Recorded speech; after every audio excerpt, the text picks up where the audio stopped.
Hello, thanks for being in a new video. This time I have a full review of the OPPO Find X8 Pro. Let's get started.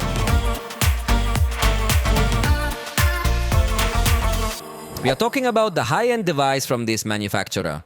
Although the OPPO Find X8 Ultra is still expected to be launched at some point, however, it is highly likely that this device will only have distribution in China.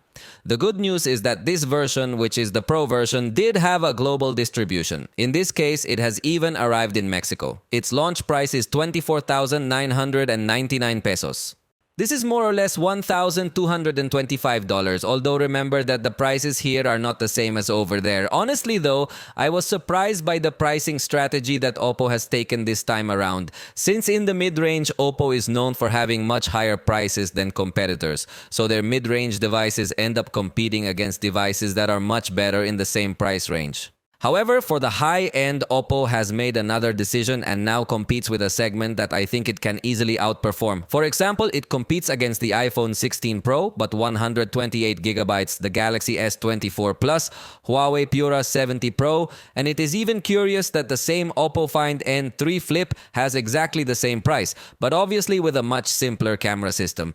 And the biggest surprise is that its only distributor currently will be Telcel. That's why it's so surprising to see competitive pricing with Telcel and OPPO. Plus, in this case, they are going to include you with 1 month of Universal Plus, 1 year of screen damage protection, and 3 years of warranty. So considering the whole combo, it seems to me one of the best proposals today. But let's get to know point by point all the aspects of this device so we can see if it is what you are looking for or not. Let's go straight to talking about the design. In this case, we are going to find a screen with 4 microcurves. Both on the sides and on the top and bottom, we will find curves. This makes the sliding sensation more comfortable. Although if you leave the mica that comes attached from the factory, it can become even annoying, the gesture of sliding, because it feels somewhat scratchy with the edge of this mica. But you know, you almost always have to choose whether you prefer a nice design or more resistance.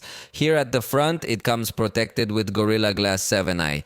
I find it a good enough level of protection, but not the most spectacular thing we see on the market, so this could become one of its weak points. On the right side, we are going to find on-off button along with volume buttons, and a surprise, a dedicated camera button possibly inspired by the iPhone. Although in this case it seems to be a more elongated button that doesn't have as much depression when pressed. However, it has a very good vibration motor that causes that at the moment of touching this button it does feel like a very strong button. We will talk more about its operation later. On the top we will find 2 microphones and also infrared to function as a universal remote control, while on the left side we find the alert slider, inherited from OnePlus. In this case with 3 different positions. If it is at the bottom, we will activate the sound. In the middle part, it will be in vibration mode. And at the top, the sound will be completely disabled. At the bottom, we will find the tray where we can place 2 SIM cards in the global version. For Mexico, obviously the second tray will be blocked since the distributor is Telcel. Then there is a microphone. We will also find the USB-C port. Then another microphone, and in this case the speaker with 2 perforations. The back is probably the most beautiful, in this case in the white color edition, although it will also be available in black color, and you should know that in this edition each device is different. The back cover, let's say, is unique. It has a pattern that will not be repeated on other devices, which I find very positive in a device that is expensive and premium, because even though there may be other people who also buy this model, it's not really going to look the same as yours.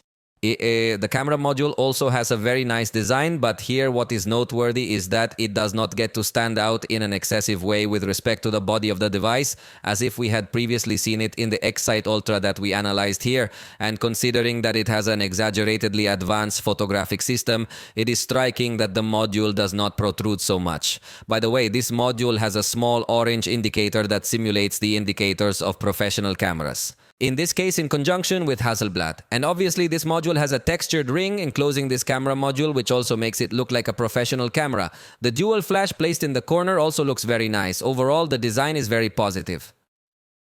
We are going to find a thickness of 8.3 millimeters and it weighs 215 grams. And considering the level of cameras it has, the size of the battery, and that it is a premium device, it is remarkably light and meets a good thickness. And to round it off, with respect to resistance, we're also going to find IP level 68 and IP 69. So not only can it be submerged to a depth of 1.5 meters for 30 minutes, but it would even withstand jets of hot water at a very good pressure level. So this would confirm that this is a device that is not afraid of water. Although, as always, we must make the clarification that in the devices that have these levels of resistance, all tests are controlled in the laboratory, so they are done with pure water and more. So if you get to use this device underwater, it should be for a short time, since you will usually do it in a pool or in the sea, and in that case it is not pure water. After using it underwater in these environments, it is also recommended that you rinse it with pure water, this in order to maintain the integrity of the device for much longer. But in this case, being underwater, you could also get to take advantage of the camera button, which I'll mention a little later. Although you could still use the volume buttons, but hey.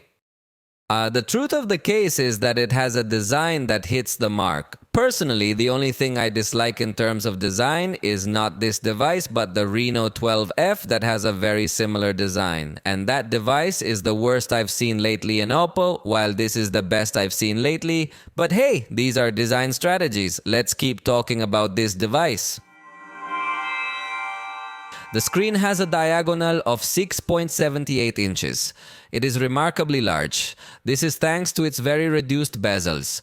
Really, in this case, it gets to stand out because also thanks to the 4 microcurves, we are going to notice an excellent use of the front. In addition, it is a screen that has a resolution of 2780 by 1264 pixels, so we have a very high resolution. The density, to be exact, is 450 pixels per inch, so we have excellent eligibility even for very small typefaces or fonts. As for the technology, obviously being high-end, we are going to find an AMOLED screen with LTPO, that is, it can vary its refresh rate from 1 to 120 Hz. If you're watching static content, the screen is going to save power, and if you're watching some transitions or motion, it can go up to 120. Also, the touch sampling rate is 240 Hz, meeting expectations in the range.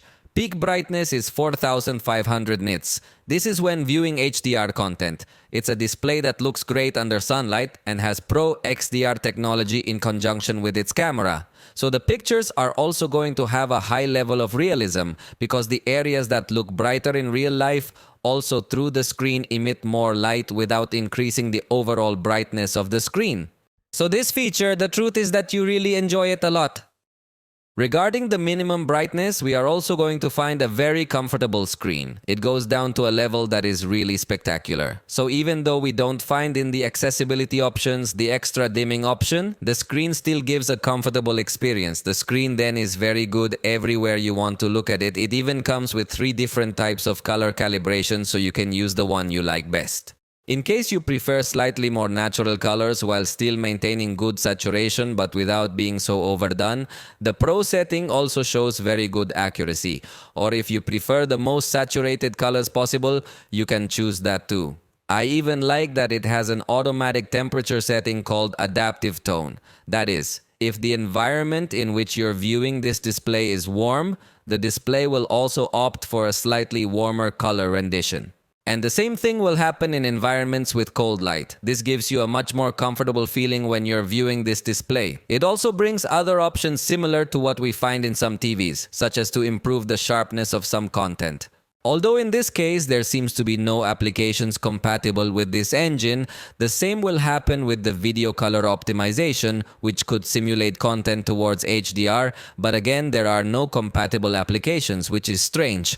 Obviously, it also integrates eye protection modes to activate a night mode with filters and also to reduce flickering and the like, so the display definitely has everything we could ask for.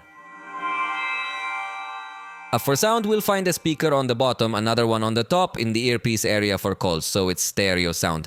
However, I think the sound could be slightly lacking, especially in the secondary speaker. The main speaker is of good quality, has a very good presence of bass frequencies, and together they achieve a remarkably high volume.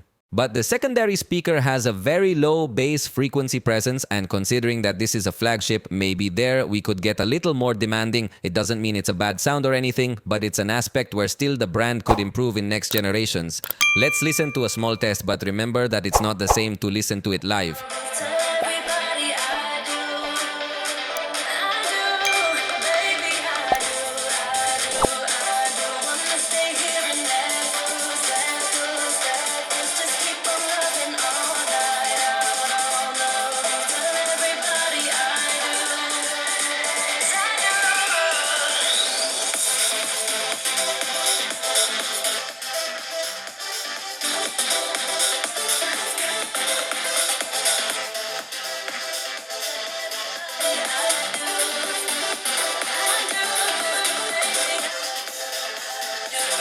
Another aspect where I personally would like the brand to improve would be in the audio software. Because although they offer a feature called Aurality Audio, which is more or less like Dolby Atmos, it is a feature that you can only use with headphones connected. Similarly, it has a spatial audio feature that you can obviously only use with headphones, although that one is more understandable, as it tries to simulate a much more immersive experience.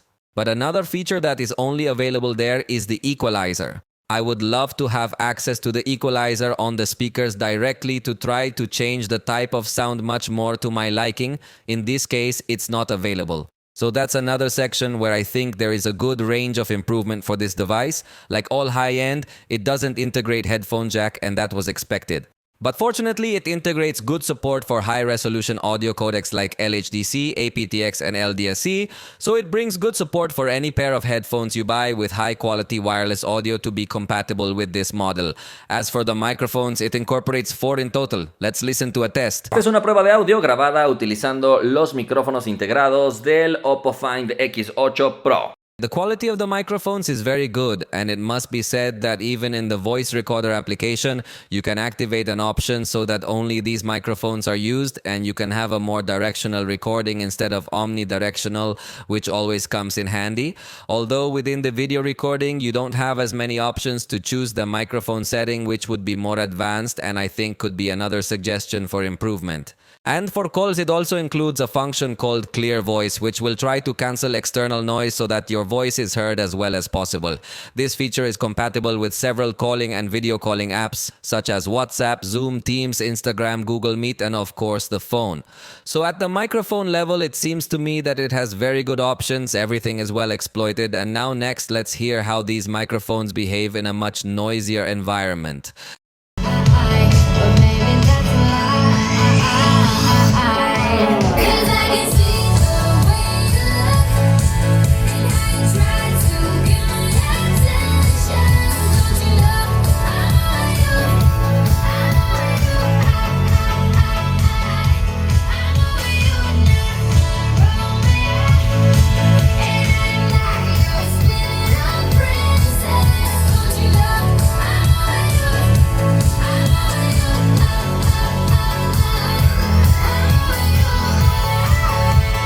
It seems to me that they control and adjust their gain well. You could get to generate a little distortion, but it is understandable given the volume in which we were testing. Although if you want to be very picky with the high end, maybe there they could still improve a bit, but I think it's also a good experience for recording at concerts, especially considering the tremendous zoom it has, which we'll talk about a little later. But to close this block, let me tell you that it has a vibration motor on the x-axis. This means that the vibration is going to be very premium, and you should know that OPPO is one of the manufacturers that makes the best use of this type of motor. So for example, when sliding the brightness adjustment, we are going to find some feedback in the hand. Obviously, when using switches and navigating the system in general is very well optimized. In fact, in the settings, you can also select the level of intensity that you want this engine to have, which, as I say, gives you a much more premium feel when interacting with your device. The front camera has a 32 megapixel sensor. The lens is 21mm and has f2.4 aperture with fixed focus. Obviously, to open the camera, you can use the button by pressing twice. Notice that it opens quite fast, so that may be its main use. You could also draw an O on the screen to access the camera, and it also responds with good speed, so I think you can quickly open the camera. This front camera actually has good width and good resolution. But due to its somewhat closed aperture, it will possibly not have such a remarkable behavior when there is not too much light. However, note that it is extremely agile in these conditions. Although note that if you hold down the shutter, it has no burst available for the front camera. However, I don't see it as necessary because the shutter responds very fast. In the lower right corner, we will find a button where we can load some filters. Notice that some of them have been worked in a special way. So they are highlighted with an orange label, but you can select any other color filter you want to use in your selfies. We will also find a button to access the beauty mode and facial retouching. That has a default setting, or you can go independently editing each of these parameters. It is a lot of parameters such as eye size, face width, face length, even the hairline, cheekbones, and other things that you can modify in case you want to modify your face at this level or you need to. Obviously, by holding the device this way, you could press the camera button with one of your fingers resting on the button. Or in the settings, you could also log in to activate the palm show gesture, or you could tap anywhere on the screen to take the picture, which allows you a number of options when taking a picture comfortably. In fact, note that it also has a time-lapse photography option that can be useful as well. If you want to leave the cell phone on some base and then go running to take several pictures, you can select the time interval between pictures and how many shots it will take, so it can come in handy as well. Outdoors, this front camera looks to me like it can deliver. Although, if you have your arms stretched out, the level of detail may not be the desired as we have fixed focus. Note that if you are at an intermediate distance from the camera, we will find a better level of detail in the face and in absolutely everything. But definitely, to be a high-end device, you need to find autofocus on the front camera, and it is something that is not yet incorporated. The manufacturer offers you a 25mm focal length available for this camera as well in case you want a closer framing setting. However, if you want to take something very close to your face or show an object close to the camera, as I say, having fixed focus is not going to be possible. Also because of the closed aperture it has, which is f2.4. We are going to find an inferior performance in indoor scenarios. Notice immediately that there is a digital enhancement in photography to try to make it a good result, but it's definitely not going to be what you would expect from a high-end device. Although fortunately, if you don't zoom, the picture looks good enough, but if you are going to see the details that you should in a high-end device, it definitely falls short in scenarios where there is not so much lighting. And by the way, for group shots, it has enough range, and in fact, it also automatically detects that it is a group shot and tries to optimize the details of the faces, which comes in quite handy. In backlit scenarios, it strikes me that the preview looks sufficiently optimized. Not to the max, but not as bad as other devices, and the result seems to me to be positive, although I consider the colors to be slightly paler in the backlit area. But I find that the result is still positive in this backlit photography experience. And in the evenings, the experience is going to be good if you are near some light source that helps you still get a good level of detail in your face. It looks like it will have a significant noise reduction algorithm, as even in the darkest areas, you get to see a pretty clean picture without losing detail. Even in backlit night shots, the result can be attractive. Note that it can illuminate the screen to give light to your face and thus improve the result. Consider that we were in a backlit condition that is not so simple, so it seems to me that it gives good results here too. Even note that night portrait photography also gives a good enough result. I don't know if it will be the best exponent of this kind of parameters on the front camera, but in general the front camera seems to me to behave very well. If it had autofocus, it would be much better. Note that if you take portrait pictures in the daytime, you are also going to have a nice blur in the background, but the detection is not so good, as in this case it doesn't seem to keep foreground objects in focus, which definitely brings the front camera down a notch. And interestingly, the manufacturer includes some other portrait photography effects, but one of them makes it look like your lens is smudged. I don't like it at all. Another one gives a little more emphasis to the contrast. And in this result, I did find something positive. For the rear camera, it's amazing what OPPO has managed to do. It integrates 4 physical cameras, but OPPO offers you different virtual focal lengths that maintain optical quality. All cameras are 50 megapixels in their sensor, with different sizes obviously on the sensors. The 15mm focal length camera is the ultra-wide, and we're going to go up to 135mm. With the telephoto camera, that would be 6x optical zoom. The 2 cameras in between complement the experience. The 23mm camera is what many would consider the main camera, although OPPO boasts that they are all main camera. However, I think because of the brighter aperture found here, we could say this is the main camera. This one has f1.6 aperture, so quite a bit of light comes in, although it doesn't have variable aperture like some other premium devices. And at the top is the intermediate zoom camera, a 73mm 3x telephoto with f-aperture 2.6. In all cases, except for the ultra-wide camera, we find optical stabilization. But one positive thing is that all 4 cameras have autofocus.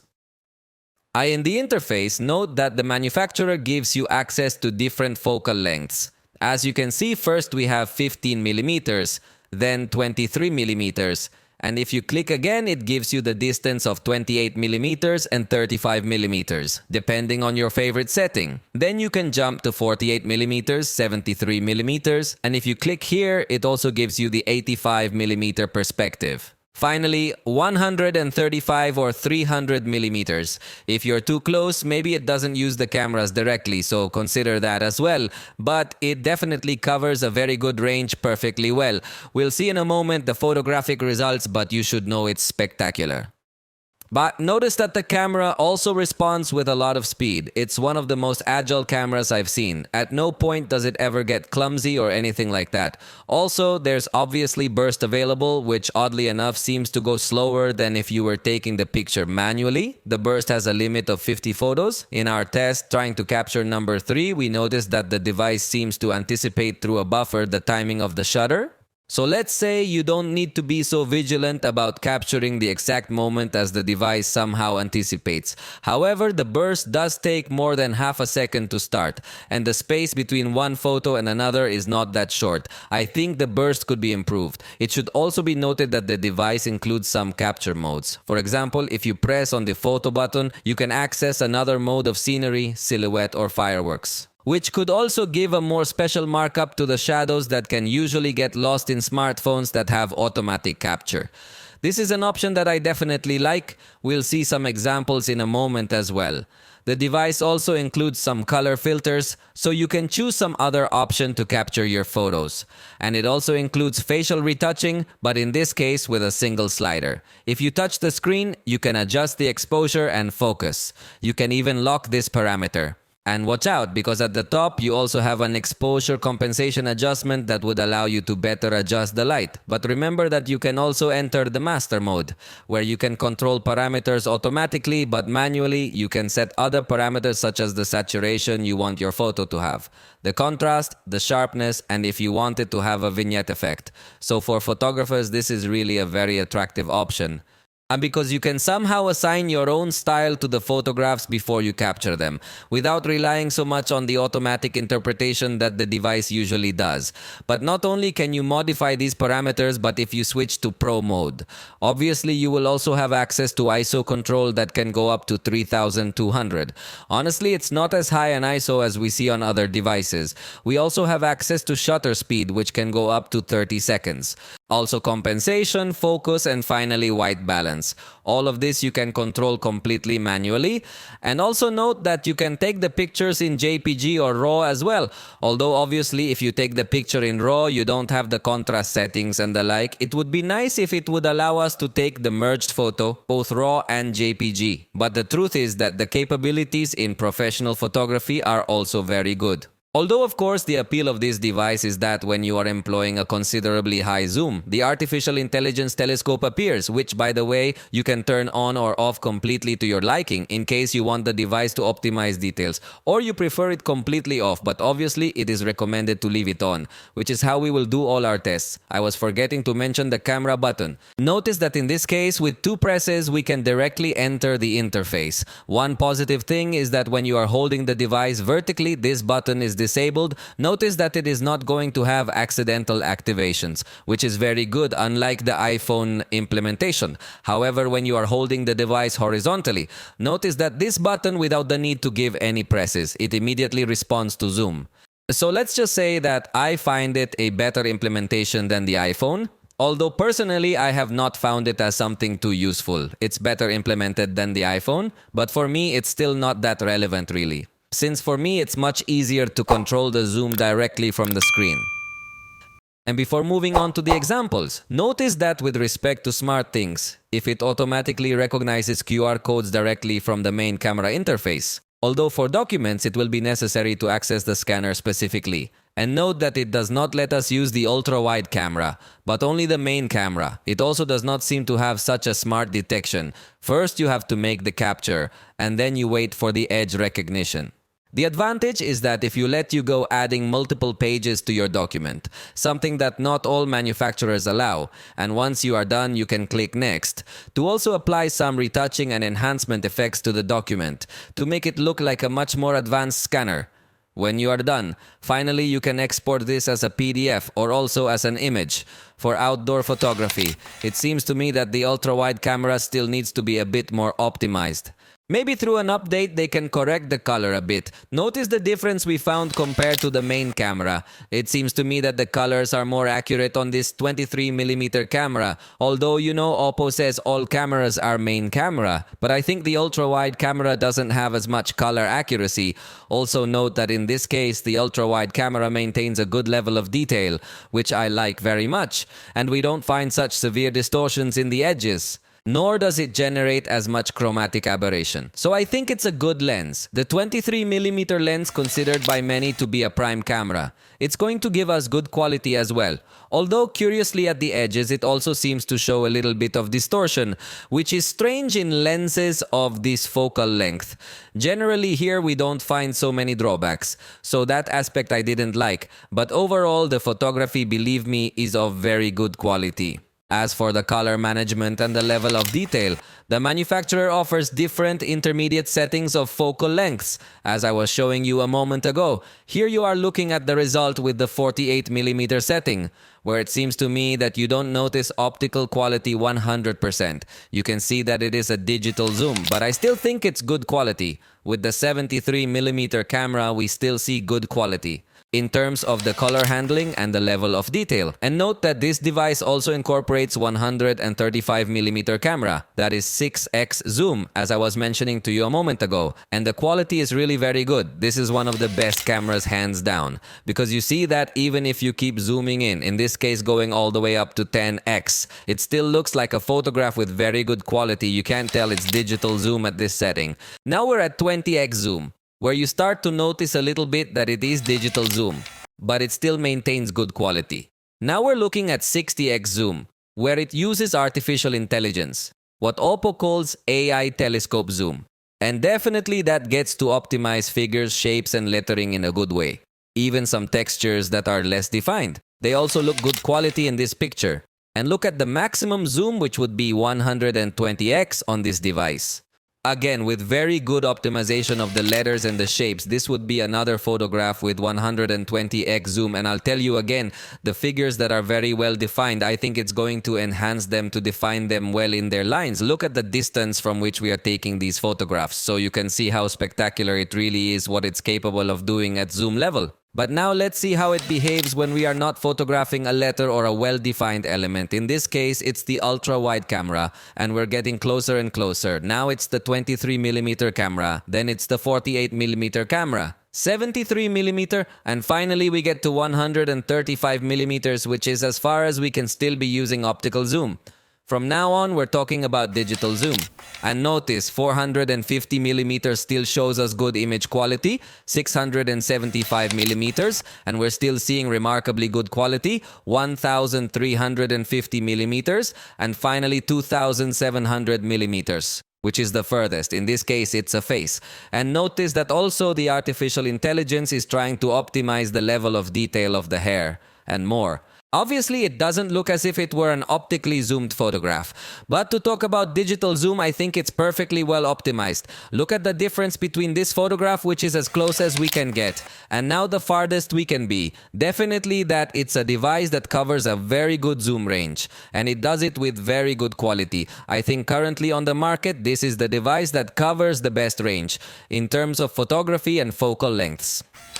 Then and indoors, the performance is still very good. Note that the ultra-wide camera maintains colors well, very good noise control, and very good level of detail.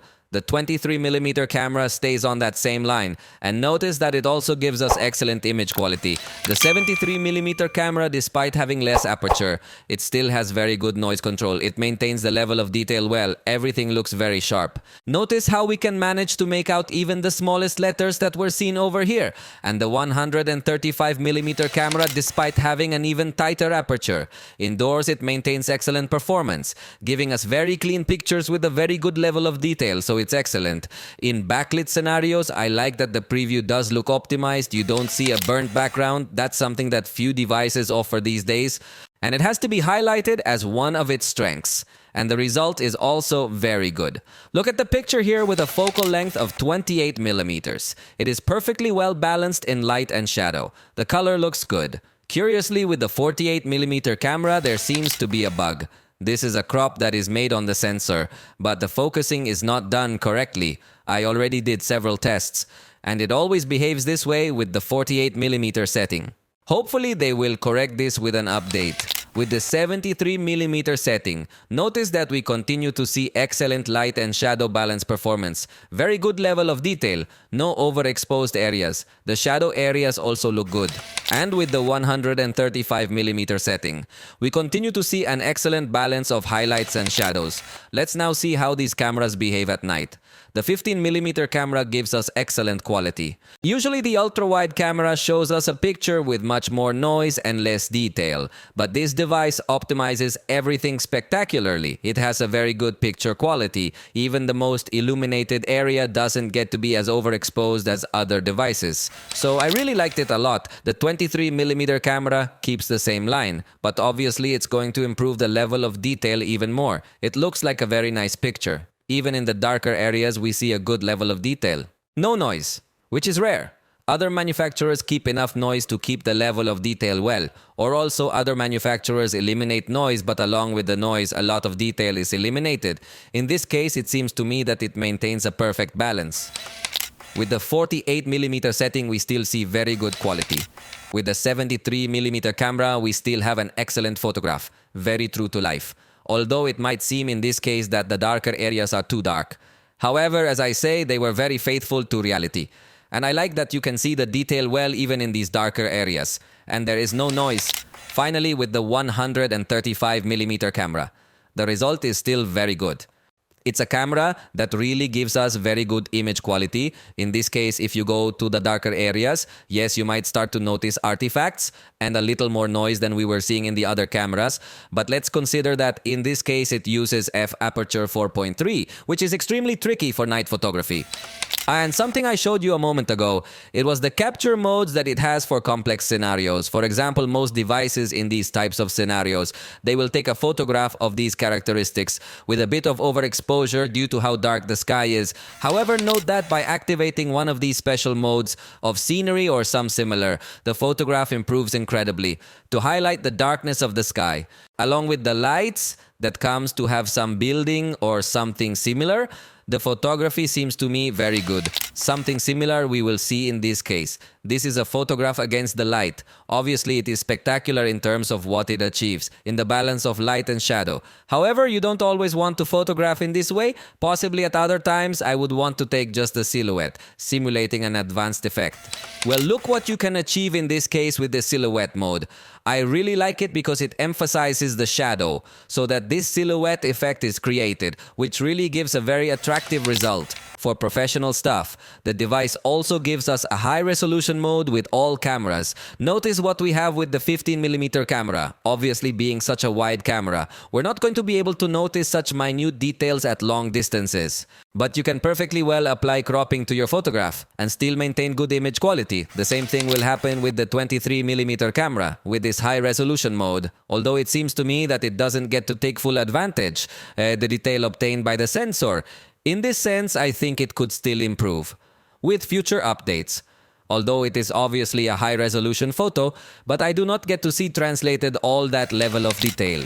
The intermediate telephoto camera, it also has high-resolution sensor, so you could also take advantage of this sensor and all the information it can give you to crop your photos, maintaining excellent detail. Finally, the maximum telephoto camera, it also has a high-resolution sensor. It's amazing to see 4 cameras with 4 high-resolution sensors, all of them with excellent quality.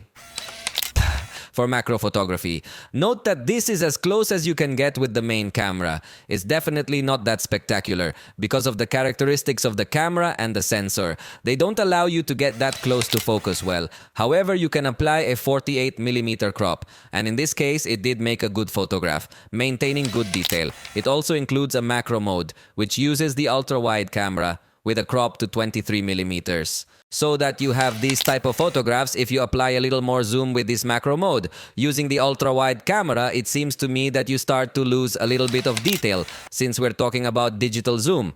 And the first telephoto camera as close as it can focus is this, which from my point of view is still not something that's spectacular, unlike other devices that include a telemacro camera. For medium-sized objects, I think this capability is still enough. But for very tiny objects, there are still other devices like the Xiaomi 14 Ultra or the Huawei Pure 70 Ultra, or even from the Pro model they offer you telemacro camera for even more attractive scenes.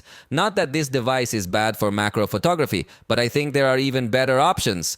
If this is your main hobby, by the way, if the ultra-wide camera doesn't seem wide enough for you, you can use the panorama mode. And notice that it does a good balance of highlights and shadows, it keeps good detail, and it merges photos well so you have more space. In fact, the device also includes an expand mode, inherited from Hasselblad, which is going to give you a wide proportion of your photograph. This gives the feeling of a panoramic photograph, although it still uses the 15mm lens, so for some kind of photography it's also attractive. This device also includes several color modes that you can use in case you prefer a photograph. With some different interpretation of colors, it has a large list available that you can employ when you are taking your pictures. Some of these filters have been worked in collaboration with Hasselblad. Even notice that we are going to find as well some in black and white with slightly different representations for you to choose your favorite in motion pictures. The telephoto camera of 135mm, it is the one that can suffer a little more to keep the objects well defined due to its aperture in this type of photographs with movement. It may also be that the focus is still a little shaky and it's not able to detect well what thing you want to take the picture of. And with the main camera, it will obviously be a little easier to capture these moving scenes. Finally, let's look at some portrait photography, which I think in this aspect is where the device finds its main strengths. It lets you take portrait not only with 23mm focal length, which would be rare, it also lets you with 48mm, which already starts to give you a much more professional telephoto perspective. Notice that in this case it's a backlit portrait and you don't see that the photograph is overexposed. The bokeh effect generated in the background is very pleasing and it does keep the subjects in focus. It also lets you take pictures from a 73mm perspective, even more professional. The effect generated is extremely pleasing. Obviously, you can adjust the intensity of the blur effect in case you want something a little less aggressive. But overall, it's a photograph that I loved. It even lets you take portrait photography at 135mm. It seems to me that there is currently no other device that lets you take portraits at this focal length, and the result is very nice. The level of detail is very good in the foreground, the blur is nice in the background, and it does detect objects. Even observing this type of photography is very complicated because of the objects in the foreground, but it detects quite well. Obviously, if you get really close, you can start to notice the little imperfections that are generated, since we are talking about an artificial blur. But definitely that the picture is very good. It must even be said that without the need to use the portrait effect, in a natural way, this lens can get to generate a certain level of blur. That would be considered as a portrait photograph. So in this case, the result is completely natural. We are not going to find imperfections in the blur because it's completely natural, generated by the lens, and I insist that the result is very nice. But back to using portrait mode. With the focal length of 135 millimeters, notice how well this photograph turned out. The bench is an object that some devices might struggle to focus on, but it detects gaps very well. All portrait photographs come out very well. Definitely one of the best looking things you'll find on this device. Portrait photography is spectacular. Even portrait photography at night is going to be good quality, although it seems like the 23mm lens struggles a bit more in detecting the depth of complex objects, like for example this tube that didn't detect it very well. With the 48mm setting, as I say, it seems to have some complications in these environments since it focused on the background and blurred the foreground. But with the 73mm camera, watch. We see again a very good quality of photography. Again, some few complications to detect the foreground well. It will depend on the complexity of the subject. But overall, the portrait photography is good. And finally, with the 135mm setting. Notice that in this case, it looks like through artificial intelligence. He tried to over-optimize the beard. He created a little bit of a fake beard, and this is something that does start to bother me. I don't like that they're doing this. I like that they go for more natural photography. But here, the computational photography is much more noticeable. At first glance, the truth is that it is not very noticeable. But if you get closer, you can start to notice these artificial fake details.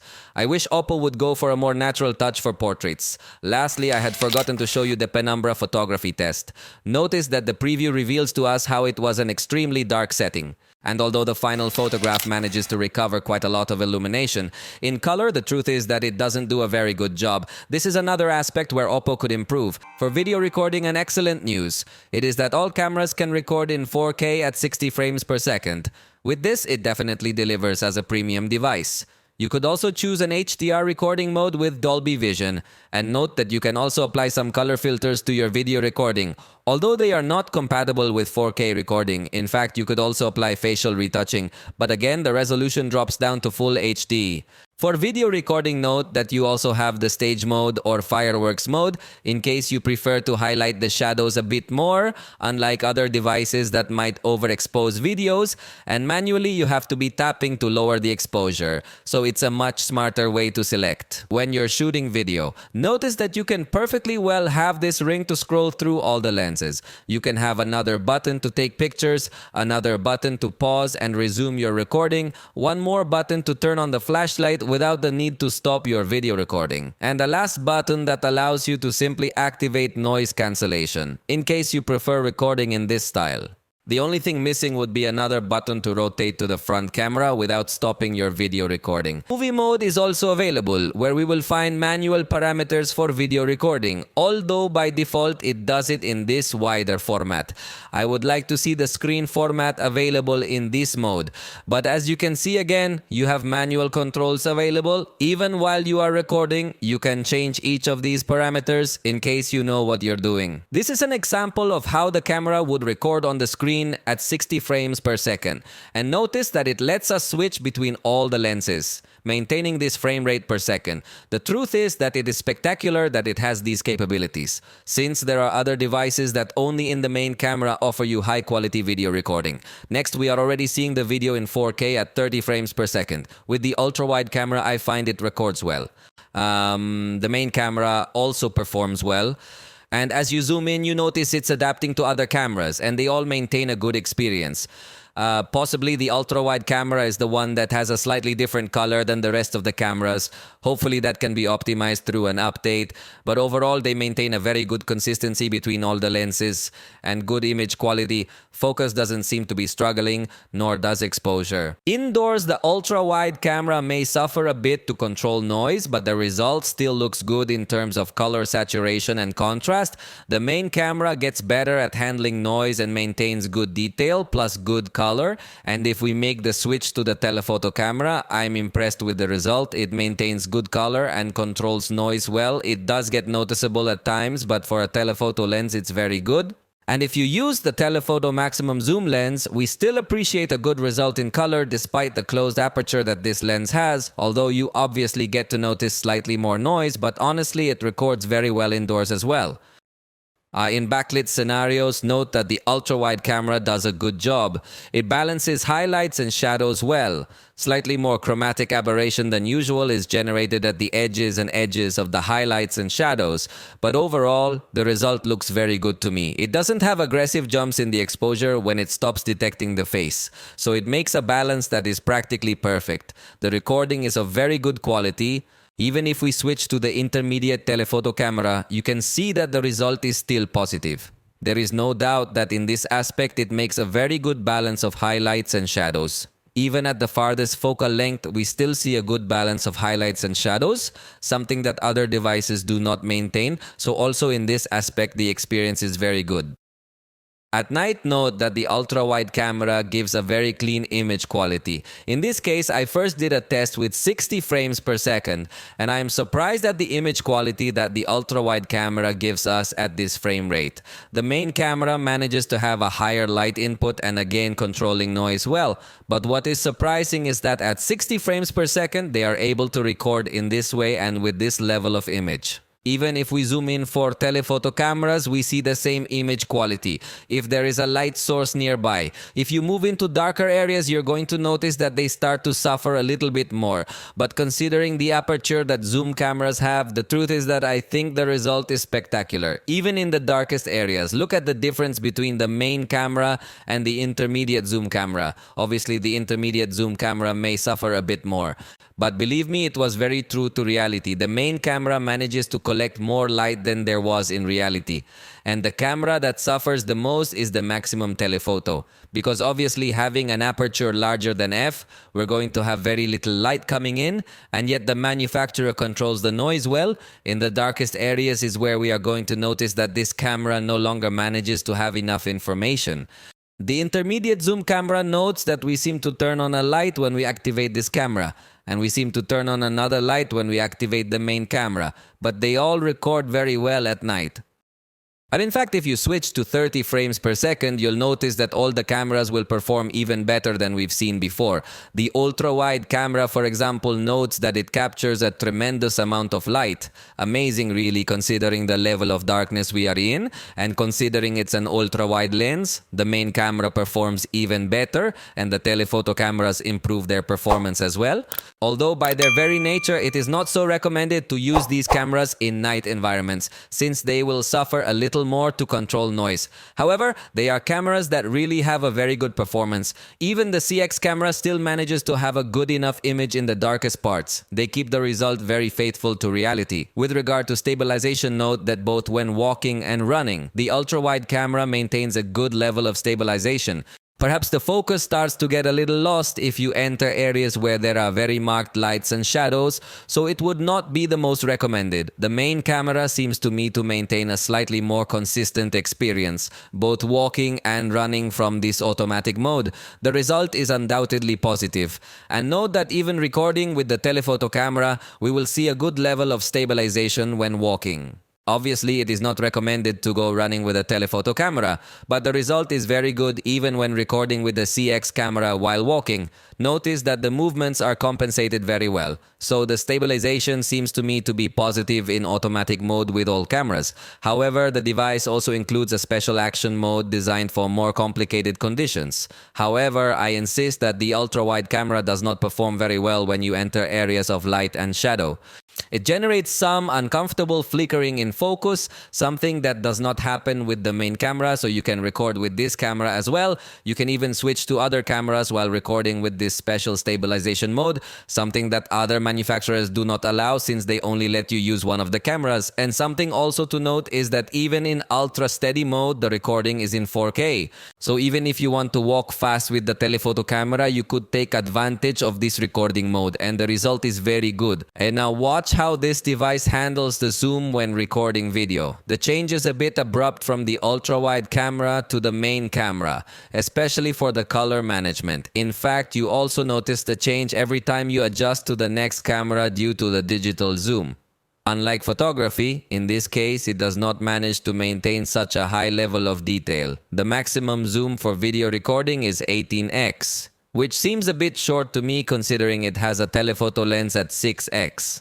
So we are still not as advanced in video as we are in photography, but it's still a good device when shooting video. The focus notes that it will also do it naturally and comes out a good result. In aggressive shifts, it does a good job. And in more subtle movements, it also seems to me that it adjusts fast enough this focus. The telephoto camera is also going to do a good job of focusing, although this one is a bit slower. However, also on subtle movements, it keeps a good focus to get the detail right. Even switching to the telephoto camera with higher zoom, we will notice the same result.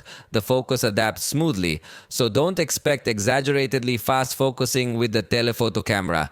I think the fastest focusing will be on the 23mm camera. However, all the cameras perform well when it comes to focusing. In fact, the maximum zoom camera will also allow us to have a kind of macro video, since it has a good close focus. The device also incorporates a portrait video recording mode, but I think this one is not so good because it is only in full HD. Plus, it's a bit cloudy around the edges. Even when you stop detecting the face, it completely disables the effect. Although fortunately, it does keep in focus objects that are not part of the body, which is good, but only the objects it detects that we are grabbing, since there are other objects that it won't really be able to keep them 100% in focus. So it's a mode that still seems to have a good range of improvement. The fast camera mode fortunately does have stabilization, which helps for recording subtle movements or if you're walking. Although in this case, the slowest it can go is 15x, which from my point of view is still pretty fast for subtle movements. However, you can go up to 1920x, so you could even record the growth of plants. In this case, we recorded in 480x. Pretty much the movement of clouds, and you can definitely get a very nice time-lapse recording with this device.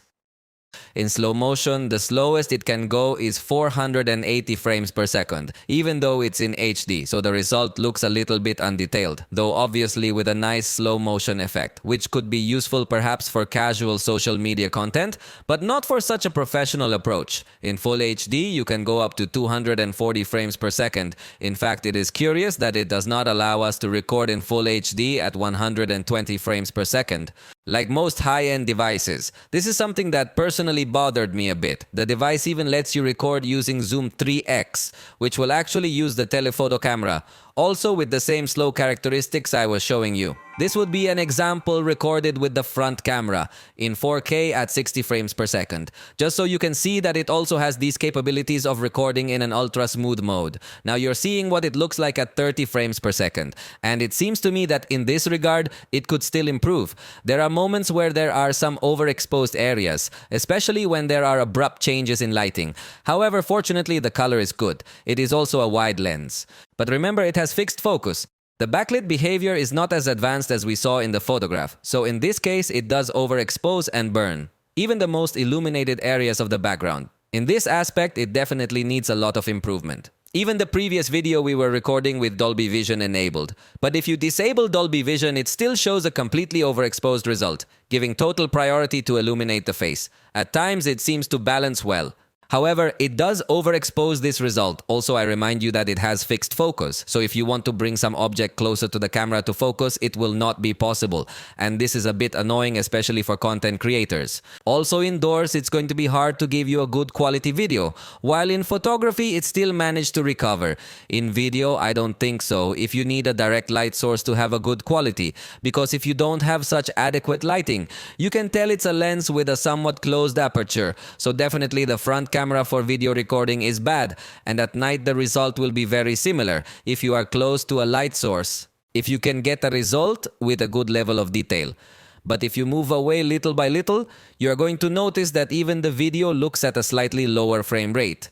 To try to get light, it's a result that's definitely not up to what you'd expect from such an expensive device. The front camera recording is left owing by far. and considering that it had behaved very well in photography and even well in video with the rear camera. It is somewhat disappointing to see this quality of the front camera. It also includes a fast camera mode, although just like the rear camera, 15x is the most basic speed setting that for walking around or for subtle movements seems too fast to me. It does not incorporate front slow motion, but it does have the portrait video recording mode, which by the way is in full HD. It has a very similar performance to what we saw in the rear camera. I think it does a good job in backlight. It keeps some objects in focus, so the result is good. It would be much better if it was in 4K, as we already see it on Galaxy and iPhone, so there is still room for improvement. However, the performance seems good enough to me. Notice that when it detects that I'm holding some object, it does focus on it, but otherwise it's going to defocus it. So this is all through artificial intelligence. And finally, it also includes dual recording mode. You can have the screen completely split in half. Fortunately, it keeps autofocus enabled, and you keep the ability to zoom. However, it does not switch between all cameras. It only keeps digital zoom on the 23mm camera, if that's the one you had enabled. You can also use a picture-in-picture mode to have a kind of floating circle. It maintains exactly the same behavior. Although the video is viewed at a slightly lower bit rate per second, you can also enable a rectangular picture-in-picture mode with straight corners. And this frame, you can move it to the area you want with a small stop on the right. However, it does not allow you to rotate the cameras without first stopping the video. So you can give prominence to the front camera, but you need to pause first. It seems that this mode could still be improved. In this device, we will find Android 15, and on it running Color OS in its 15th version as well.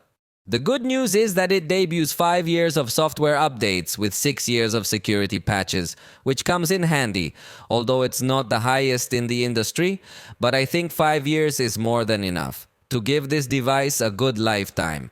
Let me show you now some of its added features. For example, we are going to find a complete center to explore themes. Notice that there are some predefined ones to quickly find your favorite customization level, which at the same time give us an example of what we could get to achieve with our own photographs to create this type of wallpapers. The truth is that customization is very good, especially on the lock screen. Notice how it can even detect the depth of the photograph.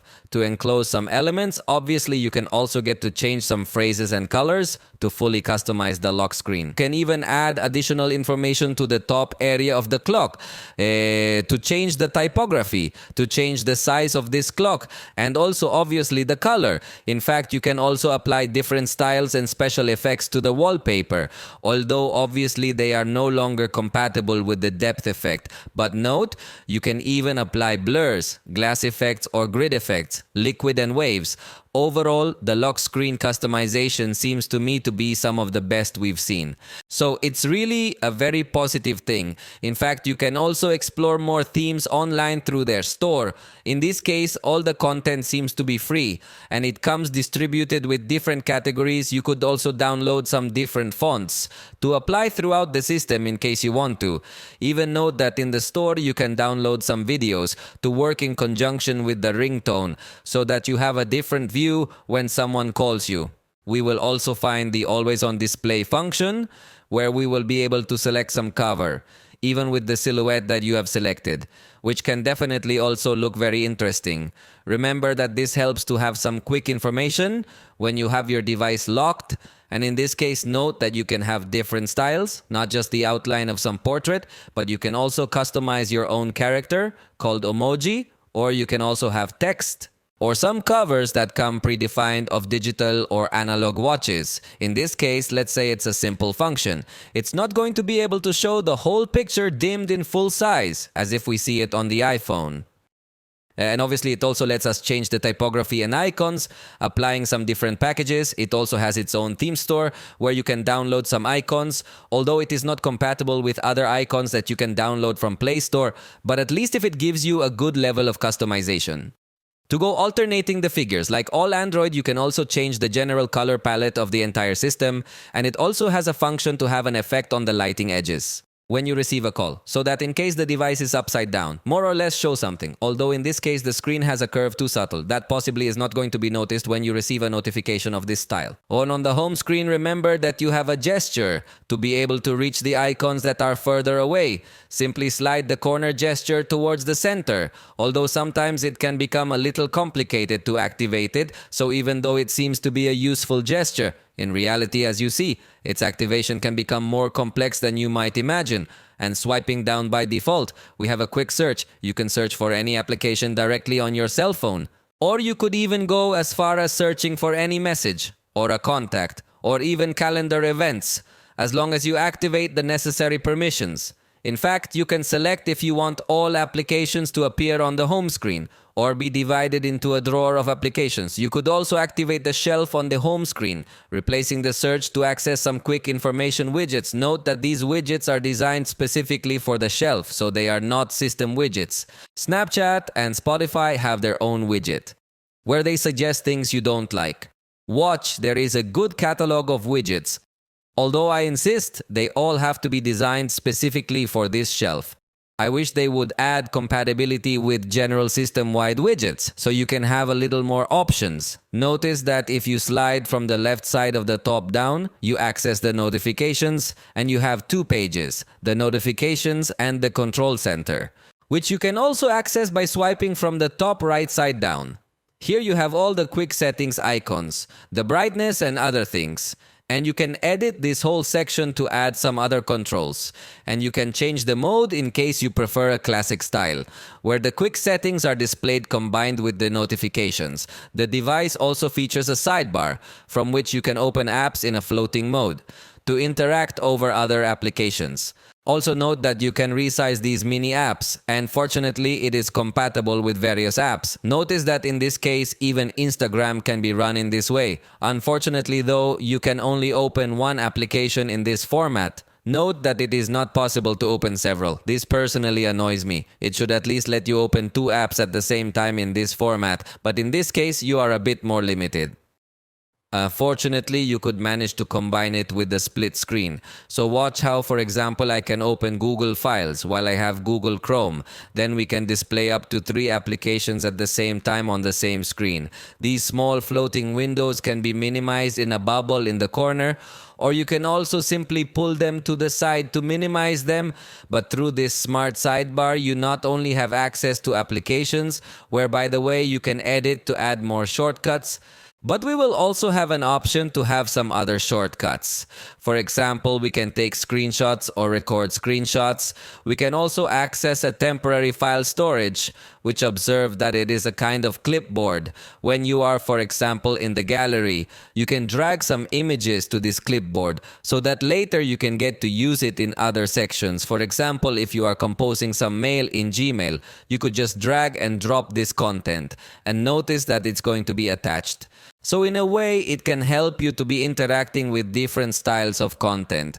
In fact, you could also browse recent archives, and it will show you your most recent pictures or documents, which could also help you to be able to send content in a quick way. And even though it integrates the one-handed use mode, which you can activate by swiping down on this part. Personally, I do not like the implementation that OPPO has. Since, for example, if I try to reach this button that is very far away, I do not reach it with my small hand. And if I activate this mode, you see that button definitely moved away, so hopefully OPPO will improve this. Notice that the manufacturer also integrates a small capsule for the camera area, where we can simply press to interact with a bit of content. In fact, in the case of Spotify specifically, it shows us a good number of items. We could even switch albums specifically. So it may come in handy, this implementation that they've done. Of course, very similar to Apple's dynamic island. If you have an active timer, you're also going to be able to display it from this area. And note that you could also do actions on these applications. So it's very nice, well designed, and with nice animations. The voice recorder is another element that will be placed in this area, although the animation is not directly related to voice recording as we see it on the iPhone. But anyway, I insist that it works well. Similarly, at the time of charging your phone, notice that a very nice animation appears with some waves there, although in this case nothing appears near the camera. But the animation anyway is very nice. OPPO has decided to name this feature as Live Alerts. And note that we can change its behavior. If we tap on it, we could choose to open the app directly. And note that it is compatible with the music player, with the internet sharing option, also the option to record screen. And in some cases, something special with games, the device also includes a gloves mode so you can interact with the screen using any of these accessories. And it brings some gestures too that you can use, both with the screen off and on. In this case, you could draw some arrows to change the song, for example when you have the screen off, or draw some letters or arrows also to open some applications. You can also have 3 fingers on the screen to take a screenshot. Note that you could even capture some specific area of the screen, make some annotation on it, or even translate the content directly through Google Lens. You can also turn the flashlight off or on with the volume button. Obviously this with the screen off, and as long as you are not playing any multimedia content, but it can become a useful shortcut as well. And speaking of the flashlight, in this generation, OPPO finally allows you to regulate the intensity of the flashlight, which, believe it or not, was not available before. It also features air gestures that notes that in this case will go focused 100% to calls.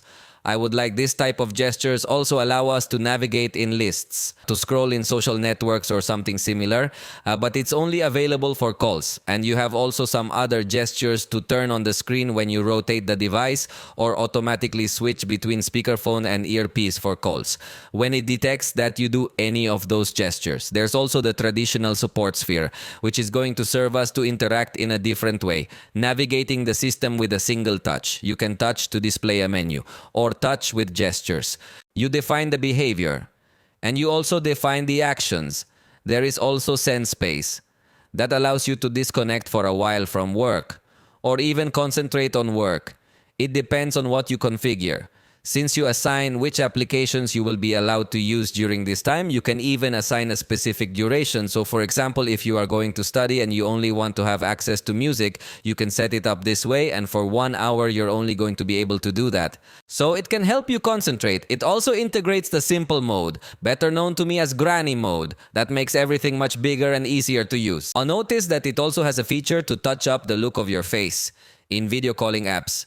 Compatible with Snapchat, Microsoft Teams, Telegram, and WhatsApp. Although, for example, it doesn't support Zoom, which would also be useful. While you're on some video call though, the specific control does not appear on the screen. In fact, it doesn't appear in the notifications panel either, or something similar. So you have to adjust everything from the settings. And you simply have a slider from 0 to 100, but it doesn't offer as advanced features as other devices. Another outstanding feature is the IR Remote app, which allows you to configure any device. In order to use this cell phone as a universal remote control, you just need to select the type of device and then its brand. To be able to access the controls directly from this cell phone, obviously you will run a small test to find the correct codes. But as I tell you, then all the controls will be here. It's a feature that is really appreciated and it's very useful. Interestingly, this device also includes a compass application. This should be noted because most manufacturers, they don't include a compass app, and you almost always have to download one from Play Store, which comes with ads or you have to pay, and there's also the level available, which as you'll notice can also help in some occasions to measure. It works both vertically and horizontally, so it's really nice. And within the gallery, note that you can hold down to pull out some sticker, you can drag it to the sidebar, but in this case notice that you can't do multiple actions while holding this down to drag it directly to another application. In the gallery also appears the Google Lens button, which you could use to extract text from your photos. And like many devices, it also includes tools to create a GIF or a collage directly from this section. And by the way, in the settings, you could also activate some editing suggestions to automatically improve your photos. For starters, you will notice that the device can have intelligent screen recognition. So for example, from the sidebar, we will be able to translate the screen and its content. Although in this case, it sends you directly to Google Lens. And as you realize, there is an interface on top that does not let us see very well. But in theory, you can see the translated text on the screen. However, I think the functionality could be improved if this would not get in the way. Also note that if you are browsing a web page, we are also going to be able to display this sidebar. And two options will appear. The first one is to summarize with artificial intelligence the article. And notice that it does it in a good way, so that if you're in a hurry or you're in a hurry to find some information, in one tap you can have a much more specific summary of what this article contains. You could also activate the artificial intelligence reader.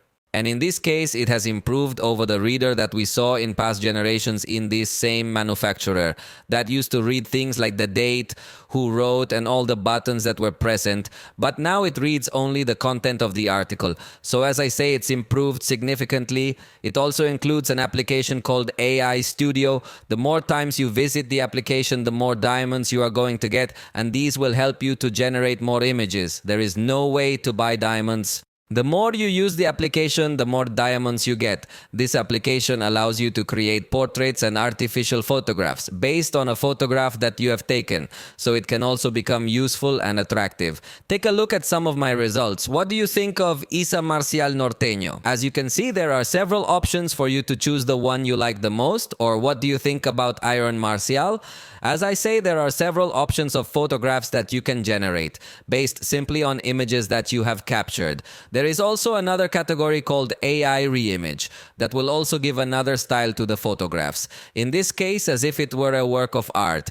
So you have these two categories to generate the images in a different way based on your photos. Of course, it requires internet connection. In fact, all the artificial intelligence options of this device require internet connection. And I think that would be a point that could be improved in future updates. Since the trend is for everything to run directly on the device, another feature is within the voice recorder, since you notice that it allows you to make traditional recordings, but then we're going to be able to transcribe the note and create a text summary so that you see specifically what was being mentioned during that recording. It can also be extremely useful because you might even be able to look up a word that was mentioned, and it's a much simpler way. That we will also find artificial intelligence within the Notes application. Notice that if you have a long enough note, we're going to find a button over here with different tools. The first one is to format some paragraphs of text that are just going continuous. So notice that in this case, it adds some bolding. It adds headings as well. Then it can also become interesting to format your notes in this way. It takes a little bit of time though, and it's slowly typing the text. Personally, I would like it to be a more immediate change instead of having to wait for it to write all the text. Another option that we will find will be a clean button that is possibly going to remove unnecessary things, and it's going to prevent some errors. There will also be a polish button, which I guess will do something very similar. The truth is that the manufacturer does not explain many details of what these functions do, and honestly, it's going to look very similar. There's also an option called continue typing, which in this case is going to extend the text that was already there, continuing on the same line, which can also be interesting to try to give more paragraphs to your text. And the truth is that it does it quite well. There is also a function called elaborate. What it will do is to add a little more words so that the text is longer without the need to add an additional paragraph as we saw in the previous function. The truth is that all these functions look attractive, although I would like, as I say, to see the text directly and not having to be waiting for it to be written. But the truth is that the operation is extremely good. I think it can help quite a lot in tasks and the like. In case you need to extend a little more your writings, note that once it finishes its process, you can retry. In case you want the result to be a little different, you also have a refine button so that it has a more formal, informal tone. Or again, extend or shorten the result. And finally, you can replace the original content or insert it as a new paragraph, in addition to copy it and use it within other applications. Within the general note, there will also be the option to shorten the text. In case you need to condense your writings more, it can also be useful. And finally, you can change the tone of the text in case you want a more informal or formal tone, on the contrary. So it can help you in writing documents, or on the contrary when sending messages, or making posts for social networks, or similar things. Definitely very useful artificial intelligence tools, which are available at no cost on this device as long as you have internet connection. By the way, when making posts on some social networking platforms, notice that the sidebar of the device, it will also display a feature called AI Writer, which is going to recognize the image that you have posted. And you can write a little caption and it's going to generate something more sophisticated. For example, I just typed "falls that hurt," and you can select if you want an artistic tone, casual, or with emojis. I'm going to select the tone with emojis. Also, you can select whether or not you want it to take into account what's on the screen. And note that with a single touch, you can generate another writing. As I say, this can be very useful for community managers. Or if you manage some pages of your business or something similar, because you just copy and then paste the caption. In this case, he wrote, "Oh, what a pain. It looks like someone had an epic fall in the field. I hope it's nothing serious." Lots of strength and speedy recovery. Also included is a new AI-enabled document application. So for example, you could select the option to summarize documents. It's immediately going to filter the documents that you have on your device. You can select one of them and it's immediately going to generate a summary for you. So if you have to study a PDF or something similar, it can help you with those types of tasks as well. Although again, it's going to slowly write out the summary for you instead of immediately showing you the result. But you just need to wait a little bit of time to study. In fact, it also gives you the reference of what page what it is telling you is on. So I insist that it can be an extremely useful tool. And without the need to pay anything, in fact, it can also summarize PowerPoint presentations or Word documents. So that's one of the features that gets to stand out tremendously over any other competitor. So far, I have not seen any manufacturer that includes such a function in the cell phone natively. Besides that, it does work in Spanish and obviously in English and maybe some other languages. It also shows a button to translate documents, in this case limited to Word documents, and note that you can select from which language, what language you're going to want to translate to. So I'm going to translate from English to Spanish, and notice that it's going to show me the result already. It can definitely come in handy as well. You can even export it to PDF or also to another Word document already translated, another useful option that is present in this application.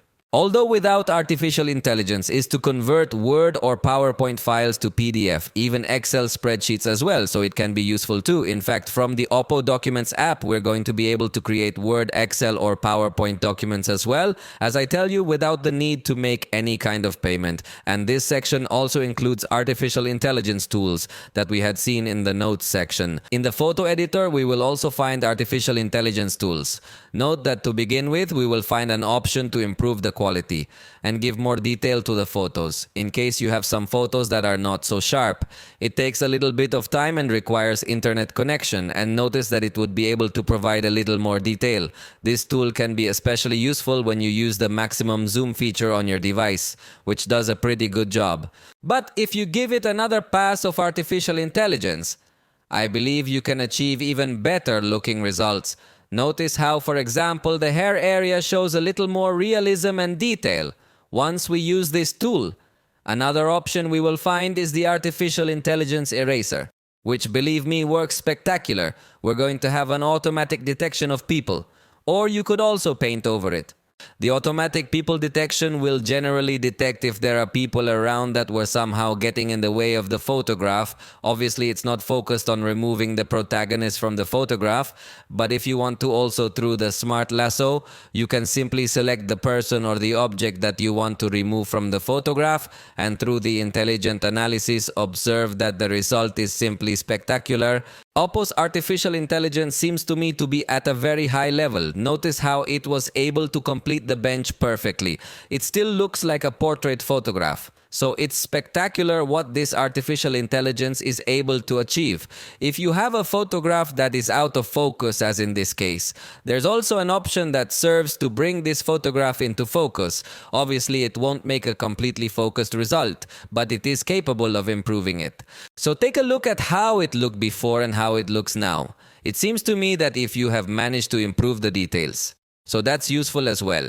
And last but not least, it has an option to remove glare or reflections that can be generated when you take a picture behind glass. Notice that in this case, there are a lot of reflections, but if I press this option, it's going to do again an artificial intelligence analysis in the cloud.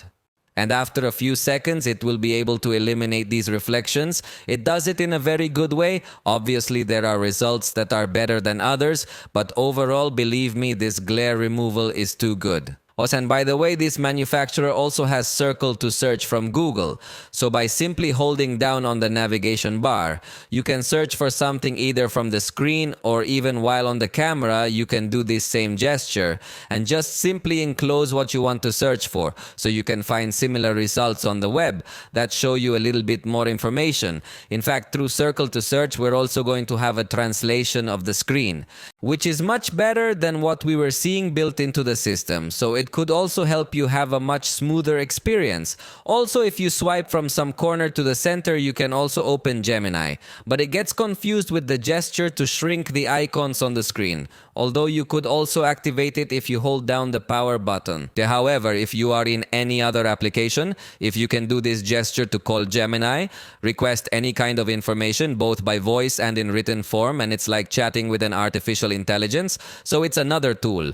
Although this one comes included on all Android devices, you could also add the context of the screen that you're looking at, so it's a device with really great artificial intelligence capabilities, although they all require an internet connection.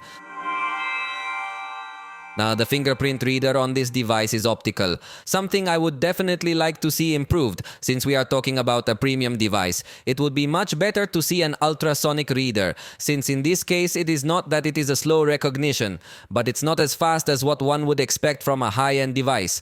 Note that through software we can change the animation of this fingerprint reader in case we want a more specific customization.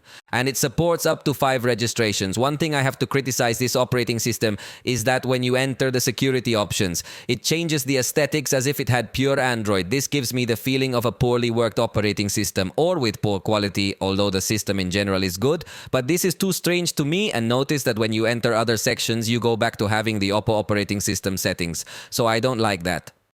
In addition to fingerprint recognition, we will find facial recognition, which is only in 2 dimensions. So it is not such an advanced facial recognition as the one we can find on the iPhone or in some other devices with depth sensors. Fortunately, it does include the option to require the eyes to be open, and you can also have the screen illuminate your face a little more in low light conditions, but so you don't have to keep unlocking every time. Fortunately, it does include Google Extended Unlock, which allows you to register places or trusted devices so that the device stays unlocked. You can take advantage of the fingerprint reader and facial recognition, also in the app lock, to request additional verification before you can enter an application. You can actually have a different pattern than your lock screen. You can also hide applications in case you don't want them to be displayed on the main screen. You also have a private safe where you can store files, audio, documents, everything privately. And finally, you also have a system cloner, so you can have 2 phones in one, each system with its own accounts, their own applications, and everything separate. So it has good tools at the security level. In fact, we are also going to find the kids mode that can help you lend with a little bit more confidence to your even smaller cell phone, obviously in the settings. You can choose which applications will have permission to use, also whether or not you want it to have internet, so it can definitely come in handy. You can also assign the time limit for each session and add some eye protections, even notifications of bad posture or of using the device in better light conditions. So overall, it's a useful option because the child won't be able to go out to any other area of the system other than what you have previously authorized. It also includes the Google Password Manager, but as you realize in this case, interestingly, the first time it didn't ask me for the fingerprint, but this second time it is verifying my fingerprint before filling in the information in the forms. The device also has a special payment protection system. It runs automatically when it detects that you are using an application that requires any payment. And to keep your privacy, from the gallery, you also have some options so that when you share your photos, your location and some other metadata is removed. It also includes a repair mode, so that in case you need some special assistance, you can lock all your encrypted data. And note that it also brings a useful tool to hide the notifications that appear on the screen when it detects that someone other than you is also seeing your cell phone. So if there's some tattletale peeking in, immediately the notification is going to be blocked. In this case, OPPO does not offer any private VPN, but inside the security center, if we are going to find a scan against malware, in this case in collaboration with Avast, although this by default, since in the setting you can change the engine so that the scan is done with Avira, Then it offers a good level of protection also against malware, and in case you get to lose your cell phone. In this case, you will rely on the Google device network, since OPPO does not have its own implementation. In battery, the feeling is going to be very bittersweet. Its capacity is 5,910 mAh. Sounds like a really very large battery compared to what other manufacturers offer. In fact, it is remarkable that in this thickness we see this battery capacity. But in my test, curiously, did not come out so well positioned, like other devices with smaller batteries. So doing the drain test in the foreground, which is the same test I do to all cell phones. This device didn't make it past 4 hours. Just so you have a reference, this same test on devices with 5 mAh batteries, they usually reach 4.25 hours, which gives me to understand that this device in raw power is very good. But this processor can drain the battery very quickly in tasks that require a lot of processing, leaving this drainer running in the background while watching videos in the foreground. The test came to exceed 4 hours. But I insist that it does not seem to have such a good management of the energy it has. Although this, as I tell you, doing high consumption activities, possibly if you leave the device with apps closed and you use it more for social networking and other things, the battery is going to perform well. In fact, while I'm using the camera, I don't consider the battery to drain that fast. So there's something strange there with the power management that OPPO has, that it doesn't quite convince me in testing. But in real life, it seems to come out better than in the tests I do. Anyway, it integrates a saving mode that could help you in case you need to extend the battery time a little longer when you are using demanding applications, because it's going to limit the processor power. And it also includes an ultra saver mode, which in emergency occasions could also help by restricting many more applications. The positive experience comes when it comes to charging the device, since it includes a charger in the box of 80 watts, although it sounds like an exaggeratedly higher power to the power we find in other devices. But the difference in practical life in a charge from 0 to 100, it is about 20 minutes maybe, so 80 watts is not as spectacular as it sounds. In my test with 15 minutes, it recovered 35% power. You're looking at a graph of how we've been monitoring its charge, so you can see that it never really gets up to 80 watts, and only the first few minutes it gets to high power charging. In 30 minutes it recovered up to 62%, and in my test the full charge was completed in 59 minutes. So as I say, the charging power sounds very spectacular.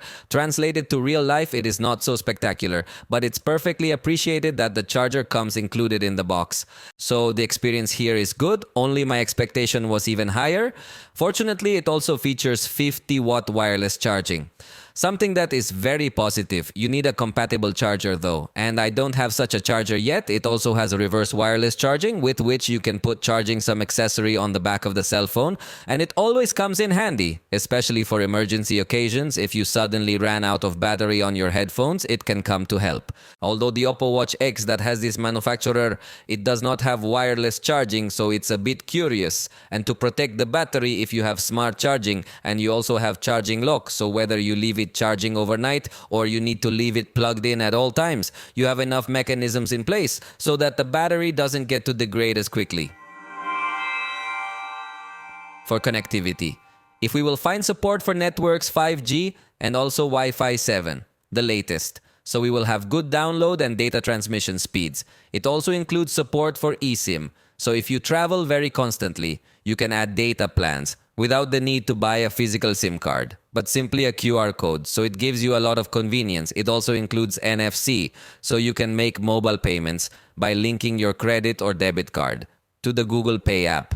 In fact, it also includes its own app where you can store keys that are not encrypted, which is rare, but if you could get to have NFC keys directly from your cell phone. It also includes Bluetooth 5.4 with good range and good stability, but it doesn't have FM radio like most high-end devices. And if you doubted it, it does have OTG, so you can connect accessories through the USB port. The only detail is that it comes turned off by default, and you have to turn it on every time you are going to use it. It also includes a technology developed by OPPO called Beacon Link, through which you can make calls with other OPPO devices, even if there is no mobile signal. So imagine you go camping and there is no signal. Well, in this case, if you could have some calls. Although being by Bluetooth, the range is quite short, so I see it simply for convenience of not having to be shouting. But in reality, the communication distance It would be similar to shouting to be heard. It also has an option to share content to an iPhone. This is called O Plus Connect, and it is a kind of evolution of OPPO Share, although the iPhone needs to install this same application, O Plus Connect, so that it can be detected, but at least it's an advance to be able to share information towards an iPhone. So if your friend who has iPhone really liked the photos you took, you can send them to him like AirDrop, sort of. It also supports wireless screen projection, in this case with the option to keep a bit of privacy, to not project your notifications, and something similar. And it also supports screen projection through cable with HDMI adapters, only it doesn't bring any desktop mode, as if we see it in Samsung, Huawei, Motorola, and some other manufacturers. In this aspect, the experience is a little more limited. Fortunately, it also has Android Auto, and all this through the USB port that it integrates, which is going to give us good data transfer speed. Oh, and as for the sensors, there are no complaints. It integrates gyroscope, it integrates geomagnetic field sensor, and the whole suite of essential sensors, and the proximity sensor. Fortunately, it's physical. It has none of those virtual sensors, which then give you inaccurate results. Let's go talk about the ecosystem, which I think is one of the aspects that most attract attention in premium devices, because if you buy a device this expensive, you generally want to complement it with good devices around it. In this case, OPPO. If you have the OPPO Enco, which are its series of headphones, although personally I would recommend you more the OnePlus Buds Pro 3, that if you did not know, they are, let's say, from the same family. OnePlus and OPPO are the same. So they are also going to have a good ecosystem performance, and they're really, really good. I take the opportunity to do the commercial that I have the video review available of these headphones in case you want to get to know them. They also have the OPPO Watch X in Mexico.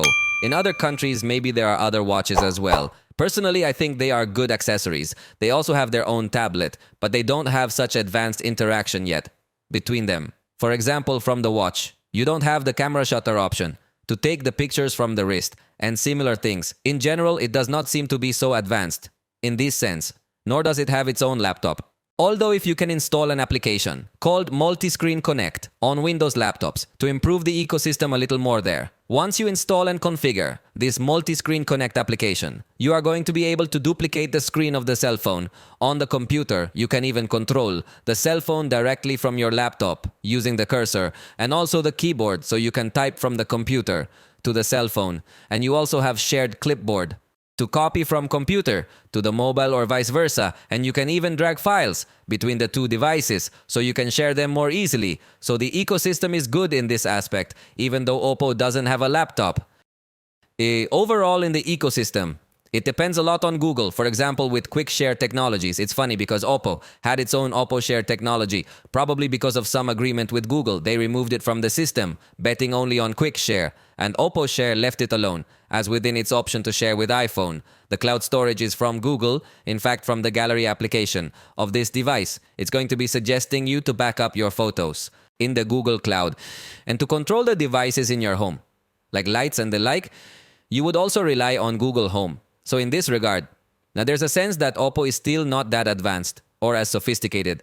Hopefully they can improve in this aspect. It integrates a feature called touch interactions, which allows with compatible OPPO tablets, project the screen of the cell phone on the screen of the tablet, or transfer some pictures or similar things. But I insist that it must be compatible, and at least in Mexico. OPPO's tablet catalog is super limited, and as part of OPPO's services, it also includes an application called My OPPO, where you can have an interaction with the OPPO user community, although it seems that it is not an application that is very active. And interestingly, where it does seem to be a little more independent of Google, it is in the App Store, since it does not only include Google Play, which will be most of the time the app you're going to use, but it also has App Market, which is OPPO's own store, so I comment only as a curious fact. And finally, it doesn't integrate its own platform to manage everything to do with health.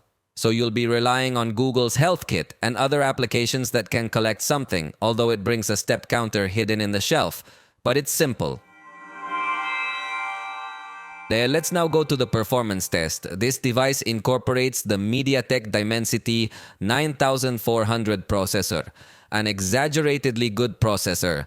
I don't know if you are still afraid of MediaTek processors, but believe me, in this generation and this model, they have gone up a level impressively. It is an exaggeratedly good high-end processor, completely flagship. Its construction process is 3 nanometers, so it's exaggeratedly modern as well.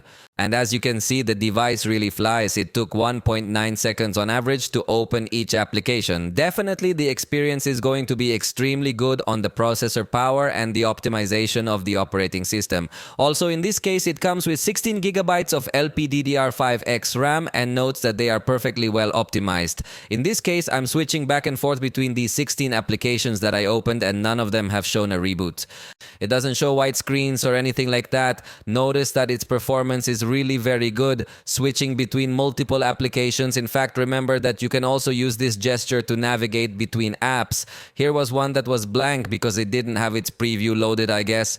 But notice that all of them perform very well. Even when scrolling through social media feeds, also notice that it goes very well. Even if there are videos or multimedia content, everything behaves very smoothly. In fact, note that in addition to the 16 gigabytes of physical RAM, you can expand by virtual RAM. I do not consider it necessary, but by default, it comes expanded by 4 gigabytes and you can extend it up to another 12. As I say, for my taste, this is completely unnecessary. Excellent news is that it comes with 512 gigabytes of internal storage. Generally, other manufacturers at the high end offer you the 512 gigabyte model at a much higher price than the base model.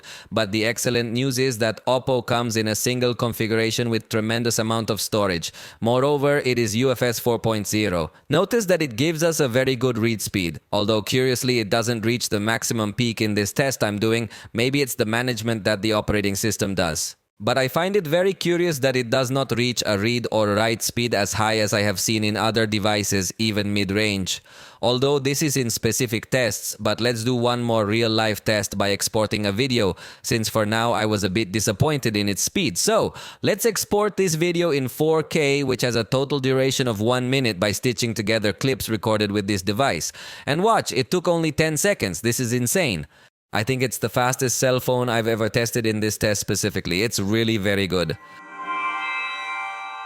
Let's go ahead and talk about the games. It includes a specific application where it's going to collect all the content that you have installed. In this case, curiously, it does not include any suite to run games without the need to download, as we are generally seeing the trend of current smartphones. Within the settings, you can select whether or not you want it to show you additional tools when playing. Also, if you want to hide all games from the main screen and apps so that they are only displayed within this game app.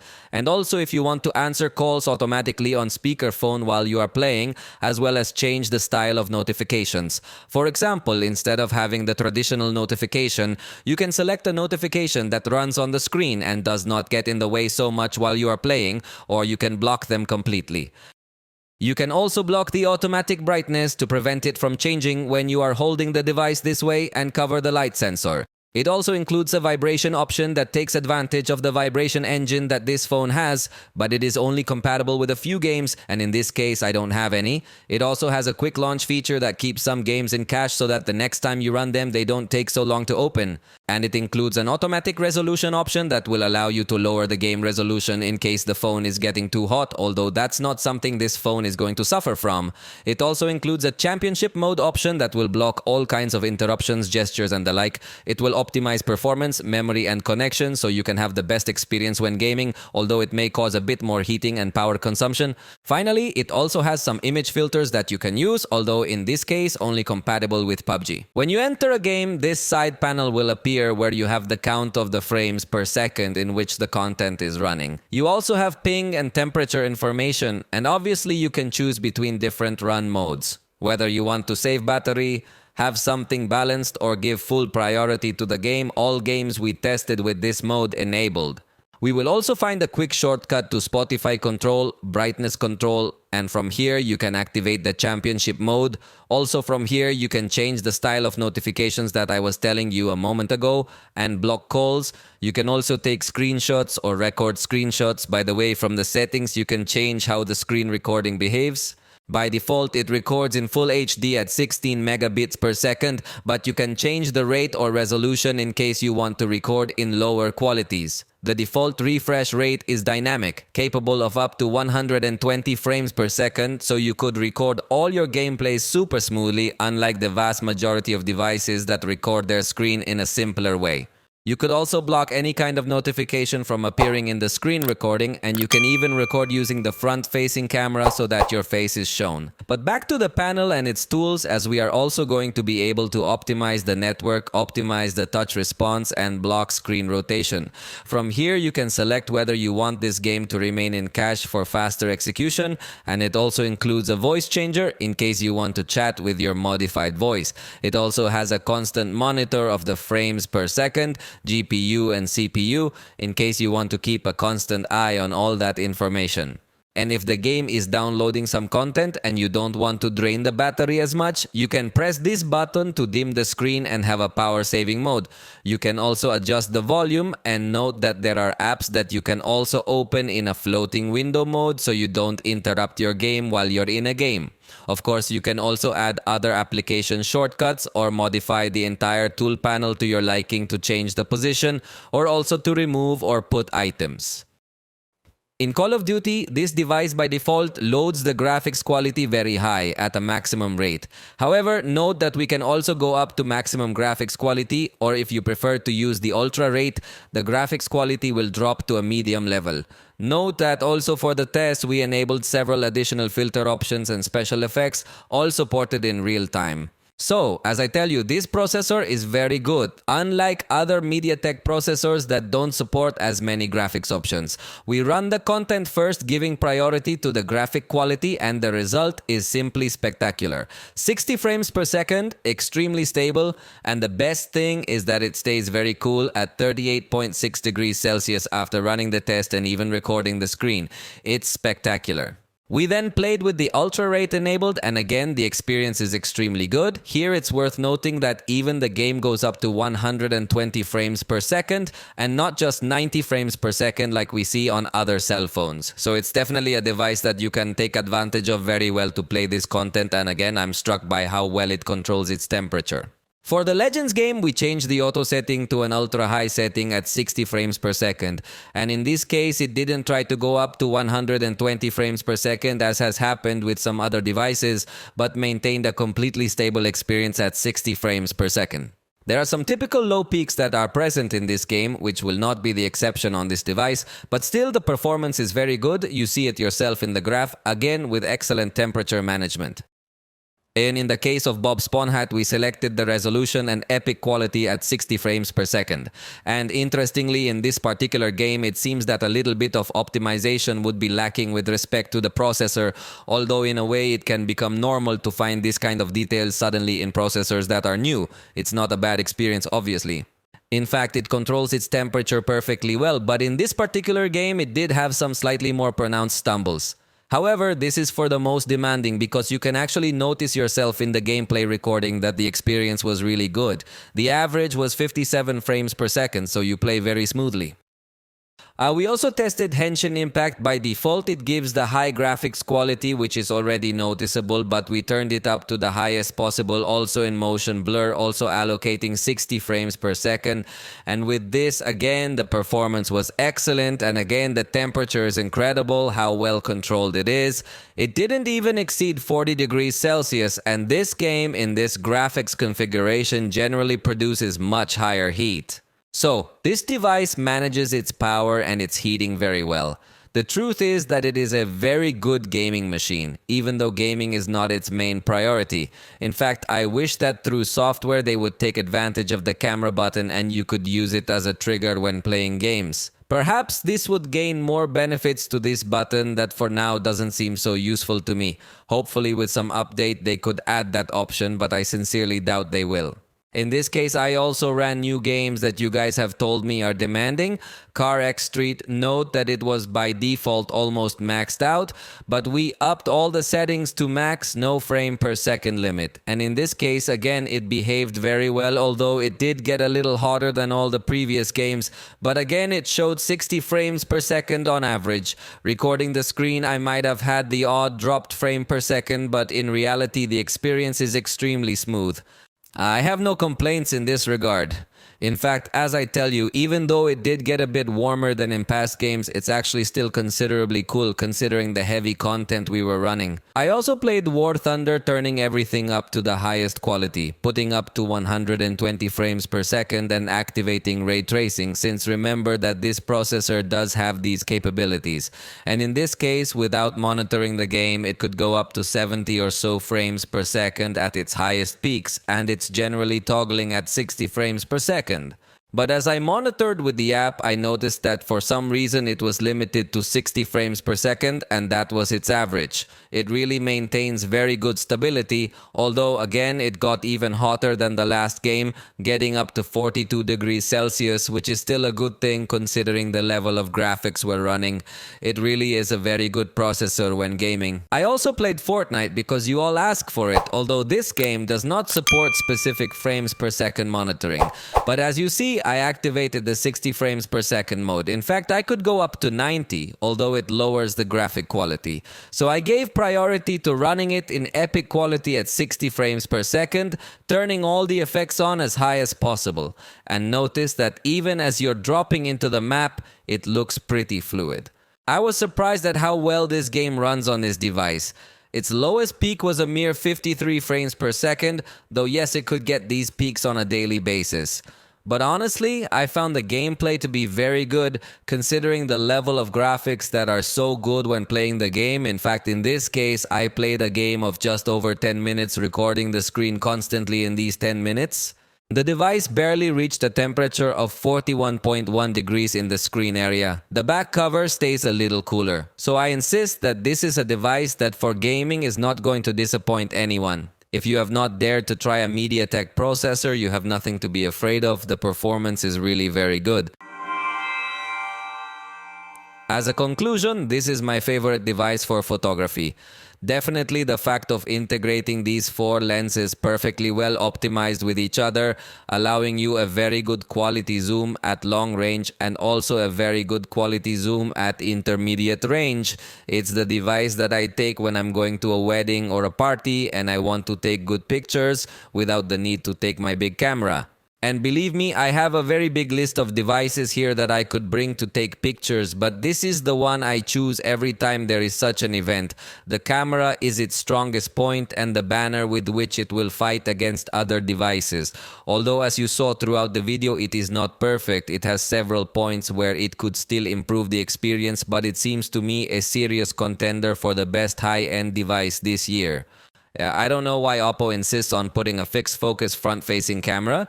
That aspect specifically I'd like to see improved over the next generation and possibly also better power management when you're using power-hungry apps.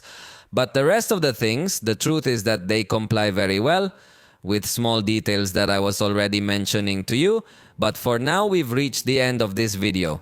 If you watched the whole video, you really are a fan of the brand or a fan of the channel, and for that, I thank you very much. I hope you enjoyed this great content and movie. See you next time.